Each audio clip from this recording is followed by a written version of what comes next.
Halo teman-teman, salam sehat selalu untuk kita semua, salam sejahtera dengan saya Bung Ropan.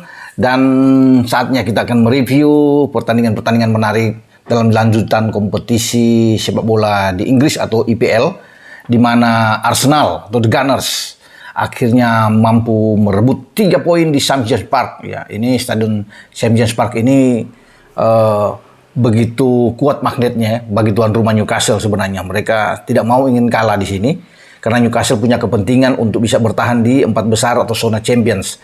Namun bagi Arteta tidak ada pilihan lain. Mereka datang ke St. James Park dengan tujuan tidak boleh imbang dan apalagi kalah. Mereka harus bisa meraih 3 poin krusial ini yang dibutuhkan mereka agar tetap dalam persaingan mereka untuk memperebutkan gelar juara di IPL pada musim ini. Memang agak berat buat mereka setelah mereka mengalami 3 pertandingan beruntun imbang dari Liverpool, dari West Ham, kemudian juga dengan Soton di sana. Namun saya pikir kemenangan ini akan memotivasi mereka untuk tetap stabil, untuk konsisten menyelesaikan 3 laga ke depan dengan semua menang tentunya. Sambil berharap Manchester City yang sekarang berselisih 1 poin dengan mereka, namun Arsenal sudah 35 poin memang, City dengan 34, tapi City akan memainkan laga-laga yang saya pikir juga tidak mudah. Mereka harus ke Goodison Park menghadapi Everton. Tidak boleh tergelincir juga di sana. Kalau kalah, ini yang diinginkan oleh Arsenal. Jika ada kejutan di sana dan City tergelincir, nah persaingan tentunya akan tetap seru. Ya, walaupun terasa berat, Arteta itu mengatakan bahwa ini misi yang sangat sulit setelah City ada di atas dan City punya pertandingan lebih banyak dari mereka. Namun segala sesuatu masih bisa terjadi. Nah itu yang mereka fight habis-habisan ketika di St. James Park menghadapi The Magpies Newcastle, dan akhirnya 2 gol mereka dapatkan lewat Odegaard dan juga gol bunuh diri Fabian Schär. Newcastle bermain saya pikir tidak jelek dalam penguasaan bola atau ball position, mereka bahkan lebih unggul dari Arsenal. Ini luar biasa. Biasanya kan Arsenal yang akan mengendalikan permainan, tapi justru dengan 55% berbanding 45%, pasukan Eddie Howe ini lebih baik. Mereka bisa melepaskan 12 percobaan menembak dengan 5 diantaranya on target. Tapi sayang tidak ada membuat gol, selain ada 3 kali kena tiang di sana. 2 dilakukan oleh Jacob Murphy di babak pertama dan babak kedua, dan tandukan dari Alexander Isak yang juga membentur tiang. Di samping penampilan dari penjaga gawang juga Ramsdale juga sangat baik. Sebenarnya juga bagi Arsenal mereka bisa mendapatkan, terutama bagi Odegaard ya. Di akhir babak pertama dia bahkan sempat berhadapan one on one dengan Nick Pope dan akhirnya tembakannya masih bisa diblok. Kalau ini masuk juga akan semakin memperbesar jarak mereka dan bukan tidak mungkin mereka akan bisa menang dengan di atas 2 gol.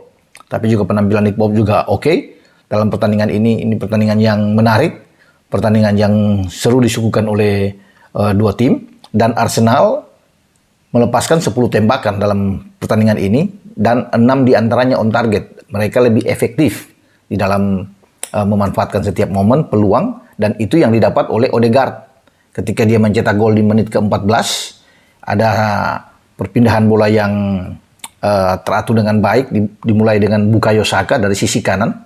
Kemudian Saka tidak memberikan umpan ketika ada pergerakan dari Ben White di sana. Justru dia balik ke tengah di mana ada Jorginho yang meminta bola itu, dan Jorginho pun dengan tenang melihat posisi dari Odegaard yang lebih bebas untuk melepaskan tembakan, dan dia memberikan kepada Odegaard, dan pemain Norwegia ini bisa menembak dengan keras bola datar itu melewati di antara 2 pemain lawan Newcastle dan akhirnya menusuk aja masuk ke sisi kiri ya penjaga gawang Newcastle. Inilah gol yang membangkitkan motivasi semangat dari The Gunners Arsenal. Sebelum ada gol kedua ya yang diciptakan lewat gol bunuh diri, saya pikir ini Fabian Schär yang coba memblok pergerakan dari Martinelli yang masuk dari sisi kanan pertahanan Newcastle, dan tembakan kaki kiri Martinelli ini coba untuk diblok, tapi bola akhirnya justru masuk ke gawang sendiri, dan 2-0 ini sudah cukup buat Arsenal untuk tetap menjaga posisi mereka dengan selisih 1 poin, dan Arsenal akan memainkan laga-laga, saya pikir ada 2 laga di kandang, kecuali lawan Nottingham Forest mereka akan tandang, tapi mereka harus berhati-hati. Ada Brighton yang ada di posisi 6 besar, jadi Ini yang mereka harus antisipasi. Bukan tidak mungkin Brighton bisa membuat kejutan juga yang mengalahkan Arsenal dalam pertandingan nanti. Setelah itu mereka akan bertarung dengan Forest sebelum mereka tiba terakhir. Mereka akan menghadapi Wolves. Dan saya kira kalau 3 pertandingan ini mereka selesaikan dengan 9 poin, mereka juga menunggu hasil pertandingan dari City di 4 pertandingan. Karena City saya kira setelah Everton, ya mereka akan ketemu Chelsea tapi di Etihad dengan Chelsea. Ini Chelsea lagi bangkit setelah kemarin mengalahkan Bournemouth dengan 3-1 di markas Bournemouth. Semoga terus bisa mendapatkan angin Chelsea dan lebih baik lagi bagi pasukan Lampard ini.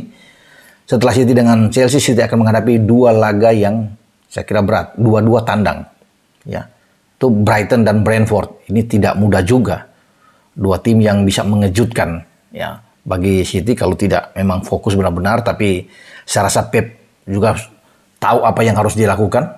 Makanya dia akan berusaha untuk ambil dulu. Sebelum ke sana dia akan ambil dulu dengan posisi menang melawan Everton. Karena ini juga penting, kalau sampai imbang juga bahaya buat mereka. Sebelum mereka bisa menjamu Chelsea yang sedang berusaha bangkit. Dan akhirnya 2 laga yang penting di mana mereka harus tandang menghadapi 2 kuda hitam yang berbahaya yang selalu bisa membuat kejutan pada musim ini. Brighton dan Brentford. Setelah duel yang menegangkan di St. James Park dengan Arsenal mendapatkan hasil positif, berbeda saya pikir dengan pertandingan yang berlangsung di Stadion Olimpiade London.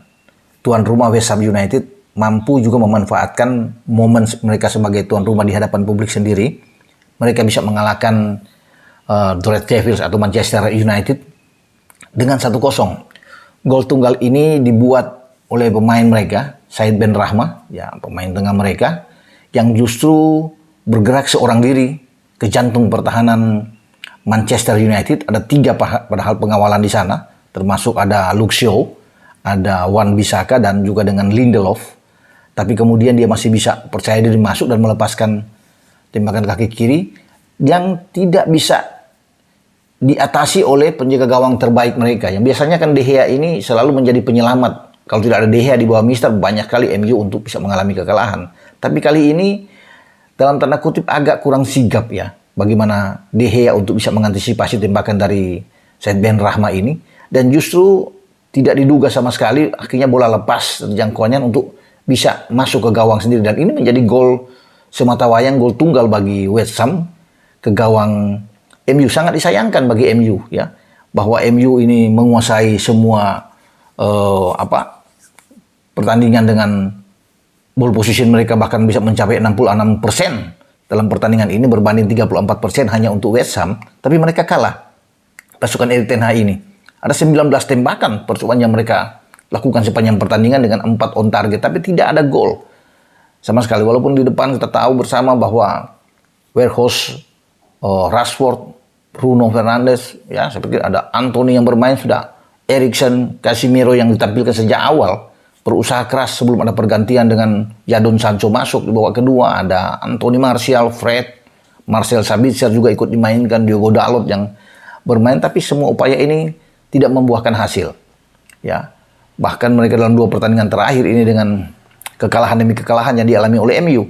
Ini bahaya karena Liverpool 1 poin di belakang mereka ini terus bisa mengintip, dan ini membuat Liverpool tersenyum ketika West Ham mampu mengalahkan MU.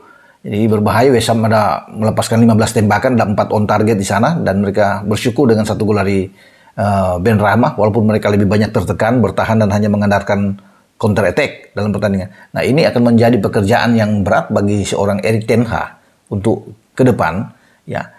Yang paling saat ini adalah fokus bagaimana mempertahankan di posisi 4 besar untuk Liga Champions. Tapi kalau mereka gagal disalib oleh Liverpool yang semakin dekat menekan mereka, ini kan persoalan mental bagi anak-anak MU untuk bisa bagaimana mereka lepas dari tekanan Liverpool, karena masih ada 4 laga memang. Dibandingkan dengan Liverpool ada 3 laga. Ya, tapi mereka akan berhadapan 4 laga itu bagi MU sebenarnya menguntungkan kalau lihat dari jadwal ya. 3 di antaranya mereka bermain di Old Trafford, di kandang mereka. Hanya 1 kali melawan Bournemouth mereka harus keluar. Mereka akan balik menghadapi Wolves di kandang pada akhir pekan ini. Setelah lawan Bournemouth di markas lawan, mereka akan balik 2 kali untuk bisa menjamu Chelsea dan Fulham Ya, dua klub dari London yang datang ke Old Trafford, dan ini menguntungkan tentunya. Mereka harus sapu bersih kalau ingin aman. Ya, sapu bersih 4 pertandingan mereka akan lolos. Tetapi kalau mereka salah satu mereka terganjal dan Liverpool menang di 3 pertandingan terakhir, karena Liverpool akan ke Leicester, ke King Power. Ya, Liverpool harus berjuang di sana untuk bisa memenangkan pertandingan sebelum balik ke Anfield dan mereka menjamu Aston Villa. Aston Villa juga tidak mudah untuk mereka kalahkan. Ini tim yang sangat kuat setelah ditangani oleh Unai Emery. Nah, kemudian mereka akan bergerak ke Saint Mary menghadapi Soton dalam pertandingan terakhir. Soton kan tim yang sudah ada di degradasi pada musim ini. Tentunya juga mereka tidak akan malu ingin kalah di kandang dan mereka akan menjamu selalu termotivasi saat tim-tim besar datang seperti Liverpool, ya. Dan kita akan tunggu nantinya persaingan yang menarik antara MU dan Liverpool untuk bisa memperebutkan posisi di zona Champions. Nah, kita lihat ini gol yang dibuat oleh Said Benrahma, ya ini ya. Ini dia bergerak. Ya, dia bergerak di antara pemain-pemain MU, ya. Kita bisa lihat di sana ya, ada Luke Shaw yang gagal tadinya, berawal dari Luke Shaw, ya, kegagalan di membendung bola ini. Wan-Bissaka dan dia berhadapan one on one dengan Victor Lindelof. Ini pergerakan dari Said Benrahma. Bahkan kalau kita bisa melihat dari keseluruhan di sini, itu ada 5 pemain, termasuk Casemiro yang ada di belakang, ya. Ada 1, 2, 3, 4, 5 yang ada bergerak ke sana dengan Thailand Malaysia, ya. Ya, kita bisa lihat ini. Ya, ini Benrahma bergerak. Ya. 3 pemain mengapit dia dan akhirnya Benrahma bisa melepaskan tembakan. Tembakan ini tidak kuat sebenarnya. Tembakan yang pelan diarahkan kepada De Gea. Tapi akhirnya ini bola masuk, ini dia. Blunder sekali, De Gea menangkap bola dan akhirnya bola lepas masuk ke gawang sendiri dan kita lihat ada penyesalan yang luar biasa dari seorang David De Gea ketika dia gagal dan pemain-pemain Wan-Bissaka, Luke Shaw, ya termasuk Thailand Malaysia di sana, ya. Ini dengan Lindelof kaget ketika gol ini harus bersarang di gawang yang mestinya mereka berharap ini bisa dengan mudah diantisipasi, digagalkan oleh De Gea. Tapi itulah kenyataan, akhirnya mereka dengan gol ini harus menderita kekalahan pulang dari London dan membuat mereka ketar-ketir saat ini. Jangan sampai lagi mereka di 4 pertandingan sisa ini tergelincir juga, baik menghadapi Wolves, Bournemouth, Chelsea, dan Fulham. Semoga ini bisa aman-aman aja bagi MU, karena tadi saya bilang Liverpool mengintip di belakang dengan siap menyalip mereka. Liverpool juga tidak akan membiarkan 3 pertandingan mereka harus tergelincir. Mereka akan bisa sapu bersih bagi pasukan Jurgen Klopp ini. Itu yang menarik di IPL yang kita akan lihat di sini, selain pertarungan antara City dan Arsenal untuk bisa meraih gelar juara di IPL musim ini. Dengan saya, Bung Ropan. Ciao.